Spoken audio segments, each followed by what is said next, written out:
বন্ধু এবং সবসময় থাকবে আমি মনে করি। আসলে প্রথমত সরি বলতে চাই এই কারণে, আমি জানি না এটা ওর নতুন ছবির লুক ছিল, এটা আমি জানি না। এটা আমার হয়তো ভুল হয়ে গেছে, এটা আমার পোস্টার দেওয়া। আমি বাইরে যাচ্ছিলাম আর সাকিব আসছিল, তো হঠাৎ ও ডাকলো।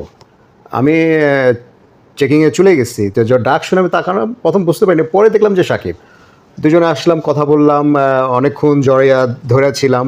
তো এগুলো কিন্তু ভিডিও হয়নি তখন কিন্তু আর ভিডিও করা হয় না, কিছুই করা হয় না। অনেকক্ষণ কথাবার্তা বলার পরে যখন আমরা চলে যাব তখন চিন্তা করলাম যে মুহূর্তটাকে একটা সেলফি তুলে রাখি। আচ্ছা ঠিক আছে, একটা সেলফি তুলি। ওই সেলফি তুলতে কি আমার ভিডিওটা অন হয়ে গেছে। আচ্ছা এই জন্য ঠিক আছে, ভিডিওটা অন হয়ে গেছে। যখন দেখলাম যে ভিডিও অন হয়ে গেছে, ওটাকে অফ করে তখন আমি সেলফিটা তুললাম। জাস্ট ওই যে ভিডিও অন হয়ে গেছে যে কয়টা সেকেন্ড, ওই সেকেন্ডই যতটুকু ছিল এই। আর আমি যদি ভিডিও করতে চেতাম তাহলে আমি অনেক লং টাইম ভিডিও করতাম বা কথা বলতাম। এটা বোঝাই গেছে। হ্যাঁ, তা আমি যখন ভিডিও অন হয়ে গেছে দেখছি, তখন আমি ওর কানে কানে বলতেছিলাম ভিডিওটা অন হয়ে গেছে। এরপর কথা কিন্তু স্টপ করে দিছে, আর কোনো কথা